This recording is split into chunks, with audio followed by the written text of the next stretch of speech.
आधुनिक राष्ट्र राज्य का उदय और विकास। सबसे पहले इसमें आता है कबीला राज्य।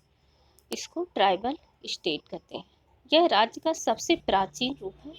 इसमें स्वजन समूह शासन व्यवस्था थी, जिसमें छोटे छोटे कबीले राज्य अपने अपने सरदारों के अधिवासन में अधिशासन में रहते थे। जैसे ऑस्ट्रेलिया के आदिवासी कबीलों के संगठन इसी श्रेणी में आते हैं। दूसरा है प्राच्य साम्राज्य, ओरिएंटल एम्पायर। यह नील, गंगा इत्यादि जो उर्वर नदी घाटियां थी उसके आसपास विकसित हुई। प्राचीन मिस्र, सीरिया, भारत और चीन के साम्राज्य इसी श्रेणी में आते हैं। इसके बाद आता है यूनानी नगर राज्य। यूनानी नगर राज्य ईजियन और भूमध्य सागर की ओर सभ्यता के विस्तार के परिणाम स्वरूप यूरोपीय प्रायद्वीप में राज्यों के उदय के साथ यूनानी नगर राज्य अस्तित्व में आए।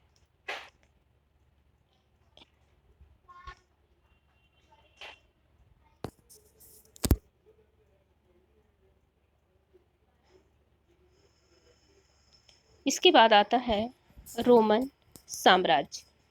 रोमन साम्राज्य आंतरिक कलह और बाह्य आक्रमण के फलस्वरूप जब यूनानी नगर राज्य का अंत हो गया तो उसके बाद इसका विकास हुआ। यहाँ निरंकुश शासकों द्वारा शासित व्यवस्था थी, जो सम्राट की शक्ति पर धर्म की मुहर लगा दी गई। नेक्स्ट व्यवस्था है रोमन साम्राज्य के पतन के बाद आती है सामंती राज्य व्यवस्था। इसमें रोमन साम्राज्य के पतन के बाद केंद्रीय सत्ता पूर्णतः लुप्त हो गई और इसके स्थान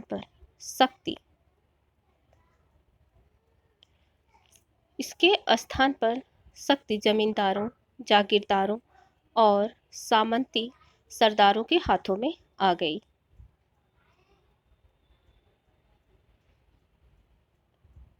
सामंती राज्य का उदय जो है मध्यकाल अर्थात 5वीं शताब्दी ईसा में हुआ और यह 14वीं शताब्दी के अंत तक आते आते पोप द्वारा अपनी शक्तियों के दुरुपयोग के कारण इसका महत्व धीरे धीरे बढ़ने लगा और राजतंत्र की शक्ति को पुनः प्रस्थापित किया गया, जिससे सामंती राज्य का पतन हो गया।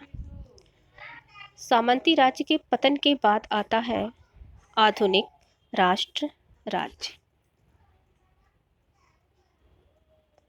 आधुनिक राष्ट्र राज्य यूरोप में 15वीं और 16वीं शताब्दी में यूरोपीय राज्यों का उदय हुआ। इस तरह पहले France, England, Spain, Switzerland, Netherlands एवं रूस में, फिर जर्मनी एवं इटली में राष्ट्र राज्यों का विकास हुआ। प्रारंभ में राजतंत्र शासन प्रणाली अपनाई गई, परंतु 18वीं शताब्दी में यूरोप में संवैधानिक शासन व्यवस्था का उदय हुआ। इंग्लैंड में यह परिवर्तन शांतिपूर्वक तथा परंतु फ्रांस में क्रांति का सहारा लेना पड़ा। इसके बाद उपनिवेशवाद तथा इसके पतन के बाद विश्व क्षितिज पर राष्ट्रीय राज्यों का उदय हुआ। इस तरह से आधुनिक राष्ट्र राज्य के उदय और विकास के क्रम में सबसे पहले आता है कबीला राज्य, उसके बाद प्राच्य साम्राज्य, उसके बाद यूनानी साम्राज्य नगर राज्य, फिर आता है रोमन साम्राज्य, फिर आता है सामंती राज्य, उसके बाद आता है आधुनिक राष्ट्र राज्य।